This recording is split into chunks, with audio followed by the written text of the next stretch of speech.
नमस्कार, Haryana daily news में आप सभी का स्वागत है। आज है 25 मई और चलिए स्टार्ट करते हैं हरियाणा से रिलेटेड इंपॉर्टेंट क्वेश्चन। अगर आपको सेशन अच्छा लगे तो प्लीज़ लाइक और सब्सक्राइब जरूर करें और पीडीएफ आपको डिस्क्रिप्शन बॉक्स में मिल जाएगी।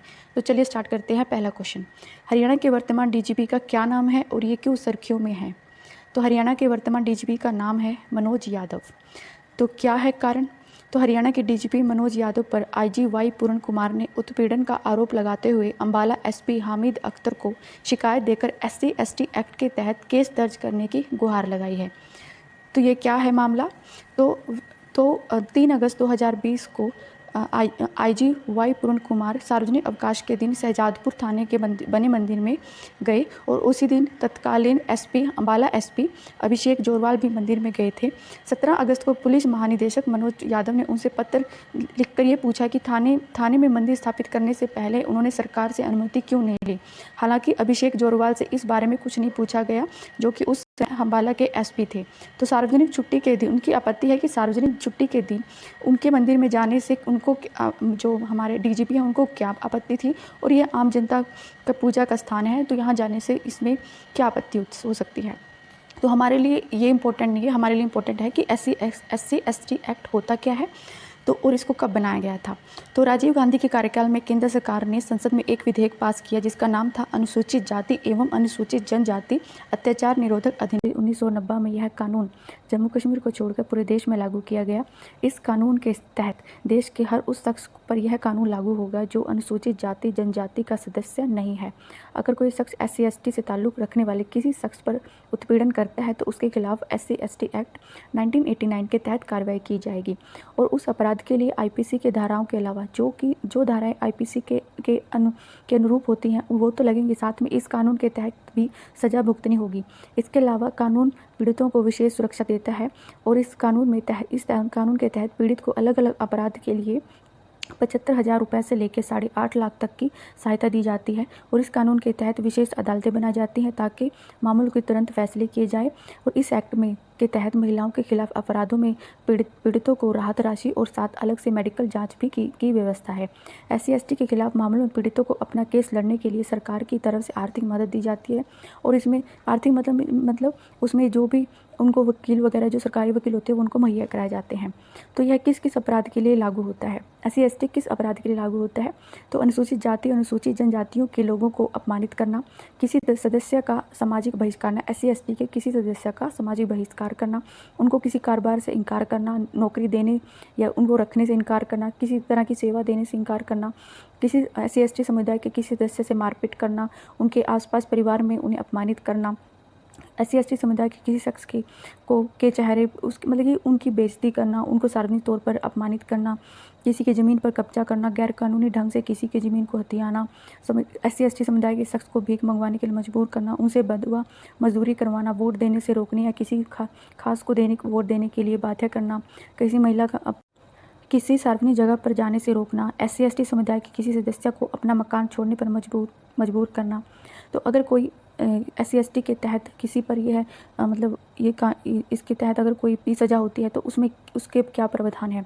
तो SC/ST के तहत 6 महीने से लेकर उम्र कैद तक की सज़ा है और जुर्माने की भी व्यवस्था है। अगर अपराध किसी सरकारी अधिकारी ने किया है तो IPC के अलावा उसको इस कानून के तहत 6 महीने से लेकर 1 साल तक की सज़ा भी दी जाएगी। लेकिन किसी सरकारी अधिकारी पर केस तभी दर्ज किया जाएगा जब पूरे मामले की जांच के दौरान सरकारी अधिकारी दोषी पाया गया हो, और अगर वह सरकारी अधिकारी नहीं है, कोई सामान्य जन है, तो उसकी तुरंत गिरफ्तारी होगी और उस पर तुरंत कार्रवाई की जाएगी। तो हरियाणा के किस जिले में बैंक स्क्वायर बनेगा? तो हरियाणा के किस जिले में बैंक स्क्वायर बनेगा? तो आंसर है अंबाला। तो जान लेते हैं क्या है बैंक स्क्वायर। हरियाणा की पहली ग्रीन बिल्डिंग जो कि 9 मंजिला होगी, इसमें सभी ऑफिस जो भी कॉर्पोरेट ऑफिस होंगे, जो वित्तीय संस्थाएं होंगे उनके ऑफिस होंगे, प्रमुख बैंकों की शाखाएं होगी, फूड कोर्ट होंगे मतलब कि फूड रेस्टोरेंट वगैरह होंगे। इसमें 620 गाड़ियों की पार्किंग होगी, हेलीपैड की भी व्यवस्था की जाएगी और बिजली के उत्पादन के लिए सोलर पैनल बनाए जाएंगे। और इसका निर्माण हरियाणा पुलिस हाउसिंग कॉर्पोरेशन द्वारा किया जा रहा है और नवंबर 2020 तक ये पूरा कर दिया जाएगा। और हरियाणा में ही शहीदी स्मारक भी बन रहा है जिसकी 4 मंजिलों में साइंस म्यूजियम बनेगा और यहाँ पे 200 दर्शकों के लिए 2000 दर्शकों के लिए ओपन थिएटर की भी सुविधा होगी। जान लेते हैं अम्बाला के बारे में। अम्बाला की स्थापना 1 नवंबर 1986 में हुई। इसका मुख्यालय है अम्बाला। इसका हेडक्वार्टर है। तहसील है अम्बाला, बराड़ा, नारायणगढ़, शहजादपुर और साहा। यहाँ के पर्यटन स्थल है किंगफिशर, नौगजा पीर, अंबिका देवी मंदिर, गुरुद्वारा मंजी साहब, सेंट पॉल चर्च, और इसको विज्ञान नगरी के नाम से भी जाना जाता है। और कुछ यहाँ की इंपॉर्टेंट पर्सनैलिटीज़ हैं, परिणीति चोपड़ा, जूही चावला और ओमपुरी, ये एक्टर रहे हैं। और सुषमा स्वराज जो कि एक पॉलिटिशियन रही है, उनका भी संबंध अम्बाला। नेक्स्ट क्वेश्चन है, देश का कौन सा राज्य कोरोना का इतिहास लिखेगा? तो कौन सा राज्य लिखेगा? तो आंसर है हमारा प्यारा हरियाणा। तो जान लेते हैं इसके बारे में। हरियाणा सरकार आने वाली पीढ़ियों को सतर्क करने के लिए कोरोना का इतिहास लिखवाने जा रही है। इसमें क्या लिखा जाएगा, इसकी कैसे पहचान होती है, इसके निपटान के लिए क्या क्या तैयारियां और क्या बचाव उपाय होने चाहिए, तो इसके बारे में हरियाणा सरकार इसके बारे में लिखेगी। नेक्स्ट क्वेश्चन है, खेलो इंडिया यूथ गेम्स 2021 खेल हरियाणा के किन किन जिलों में आयोजित किए जाएंगे? तो किन किन जिलों में आयोजित किए जाएंगे? तो पंचकुला, अम्बाला, शाहबाद, इन सभी में आयोजित किए जाएंगे। खेलो इंडिया यूथ गेम्स 2021 के चौथे संस्करण की मेजबानी हरियाणा के पंचकुला द्वारा की जाएगी और इनमें खेलों का आयोजन पंचकुला समेत शाहबाद, अम्बाला, चंडीगढ़ और दिल्ली में किया जाएगा। हाल ही में केंद्र की तरफ से खेलो इंडिया के आयोजन के लिए हरियाणा को 20.67 करोड़ का धन भी आवंटित किया जा रहा है। हरियाणा के खेल मंत्री कौन है? तो ये हैं संदीप सिंह, और ये पूर्व हॉकी प्लेयर हैं, वर्तमान में हरियाणा के खेल मंत्री हैं। और हरियाणा में खेलो इंडिया यूथ गेम्स का कौन सा संस्करण खेला जाएगा? तो कौन सा खेला जाएगा? तो चौथा। इससे पहले 3 संस्करण हुए हैं। पहला हुआ है 2018 में, ये हुआ दिल्ली में, और इसमें प्रथम स्थान रहा हरियाणा का, दूसरा स्थान रहा महाराष्ट्र का और तीसरा स्थान रहा दिल्ली का। 2019 में इसका दूसरा संस्करण हुआ, जो कि हुआ पुणे महाराष्ट्र में। इसमें पहला स्थान महाराष्ट्र का, दूसरा हरियाणा का और तीसरा दिल्ली का। और तीसरा संस्करण जो कि 2020 में असम के गुवाहाटी में हुआ, इसमें पहला स्थान महाराष्ट्र का, दूसरा हरियाणा का और तीसरा रहा दिल्ली का। नेक्स्ट क्वेश्चन है, अंतर्राष्ट्रीय हॉकी महासंघ FIH ने किस देश को एंटीन ग्लिच अवार्ड से सम्मानित किया? तो किस देश को सम्मानित किया? तो आंसर है भारत। तो अंतर्राष्ट्रीय हॉकी महासंघ ने भारत को एंटीन ग्लिच अवार्ड से सम्मानित किया। और यह क्यों किया गया? क्योंकि इसमें भारत को हॉकी का विकास करने और इसके प्रति जागरूकता के लिए यह सम्मान दिया गया। FIH की स्थापना 1924 में हुई और इसका हेडक्वार्टर है स्विट्ज़रलैंड में, और वर्तमान में इसके अध्यक्ष हैं नरेंद्र बत्रा, और हॉकी इंडिया के अध्यक्ष हैं ज्ञानेंद्रो निकोबाम। इससे संबंधित कुछ क्वेश्चन देख लेते हैं। पुरुष हॉकी विश्व कप 2018 में भारत में आयोजित हुआ और इसमें बेल्जियम ने इसको जीता। नेक्स्ट है, पुरुष हॉकी विश्व कप 2023 कहाँ पर प्रस्तावित है? तो भारत में प्रस्तावित है। भारत का सबसे बड़ा हॉकी स्टेडियम कहाँ बन रहा है? तो वो है बिरसा मुंडा स्टेडियम, उड़ीसा। हरियाणा से संबंधित कुछ हॉकी के प्लेयर्स हैं, रानी रामपाल, इनको 2020 में राजीव गांधी रत्न पुरस्कार से सम्मानित किया गया। नेक्स्ट है ममता खरब, जिनको जो हॉकी महिला टीम है उसमें उनके गोल्डन गर्ल के नाम से भी जाना जाता है। नेक्स्ट है संदीप सिंह, और ये इनको फ्लिकर सिंह के नाम से भी जाना जाता था, और ये वर्तमान में हरियाणा के खेल मंत्री हैं और पहले ये हॉकी के प्लेयर थे। नेक्स्ट क्वेश्चन है, हाल ही में देश के किस संस्था ने कोविड-19 के लिए डिटेक्शन किट डिपकोवन को तैयार किया है? तो हमारे देश की किस संस्था ने कोविड-19 के लिए डिपकोवन को तैयार किया है? तो आंसर है DRDO। तो जान लेते हैं डिपकोवन के बारे में।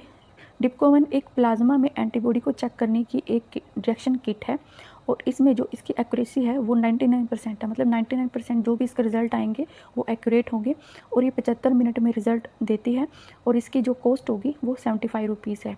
उसके कुछ जो किट कुछ अलग और भी किट अभी जो रिसेंटली आई हैं तो उनके नाम जान लेते हैं। DRDO ने 2G पाउडर ड्रग बनाया है।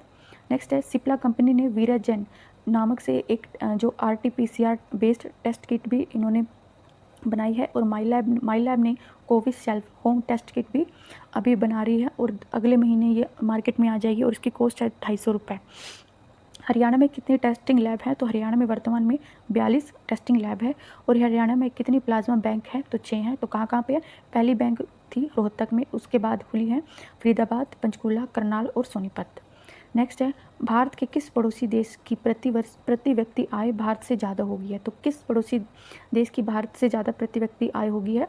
तो इसका आंसर है बांग्लादेश। तो बांग्लादेश की वर्तमान जो प्रति व्यक्ति आय है वो डॉलर है 22,227 डॉलर इनकी वर्तमान प्रति व्यक्ति आय है, और भारत की वर्तमान प्रति व्यक्ति आय है डॉलर 1947। और प्रति व्यक्ति आय हम कैसे निकालते हैं? प्रति व्यक्ति आय निकालने का फॉर्मूला है, जो भी किसी देश की जीडीपी होती है, ग्रोस डोमेस्टिक प्रोडक्ट होती है, उसको हम जनसंख्या से डिवाइड कर देते हैं, तो वो हमारी प्रति व्यक्ति आय होती है। अगर हमको प्रति व्यक्ति आय बढ़ानी है तो इसके क्या है कि हमें जीडीपी को तो इंक्रीज़ करना पड़ेगा और जनसंख्या को हमारा डिक्रीमेंट होगा, तभी हमारी प्रति व्यक्ति आय बढ़ सकती है। जान लेते हैं बांग्लादेश के बारे में। बांग्लादेश की स्थापना 1971 में हुई। इसकी राजधानी है ढाका, इसकी करेंसी है टका और इसके राष्ट्रपति हैं शेख हसीना। नेक्स्ट है, हरियाणा के किस जिले के गांव को बेस्ट विलेज अवार्ड से सम्मानित किया गया? तो किस जिले को सम्मानित किया गया? तो आंसर है सिरसा। तो सिरसा को इस सम्मान से नवाजित किया गया है। हरियाणा के सिरसा जिले के फग्गू गांव को 2020 का बेस्ट विलेज अवार्ड दिया गया है और यहाँ पर 1000 लड़कों पर 1741 बेटियों ने जन्म लिया है। 2002 से बेस्ट विलेज अवार्ड योजना को संचालित किया जा रहा है ताकि हरियाणा में जो लिंग अनुपात है उसको सही किया जा सके। वर्तमान में हरियाणा में जो लिंग अनुपात है वो है 922 और जहाँ पर सिरसा में ये सबसे ज़्यादा है, तो यहाँ पर कितना लिंग अनुपात है? 949। नेक्स्ट क्वेश्चन है, हरियाणा सरकार ने कहाँ पर संजीवनी परियोजना पायलट रूप से संचालित करने की घोषणा की है? तो जो संजीवनी परियोजना है जो हाल ही में सरकार ने बनाई है, उसको पायलट रूप से कहाँ से शुरू किया जाएगा? तो इसका आंसर है करनाल। जान लेते हैं इसके बारे में। तो क्या है संजीवनी योजना? कोविड-19 के जो हल्के से मध्यम लक्षणों वाले जो मरीज हैं उनकी देखभाल घर पे ही की जा सकती है। सरकार का मानना है कि जो उनके घर पे देखभाल करते हैं तो 90% से अधिक रोगियों को घर पे इलाज किया जा सकता है। और हाल ही में सरकार ने ऑक्सीजन ऑन व्हील की भी शुरुआत करनाल से की थी। नेक्स्ट क्वेश्चन है, हरियाणा सरकार में कोरोना ड्यूटी पर सफाई कर्मचारियों की मृत्यु होने पर उनके परिवार को कितनी सहायता राशि देने की घोषणा की है? तो कितनी राशि देने की घोषणा की है? तो आंसर है 20 लाख। हरियाणा सरकार ने कोरोना ड्यूटी पर सफाई कर्मचारी की मृत्यु पर उनके परिवार को 20 लाख तक की सहायता राशि देने की घोषणा की है।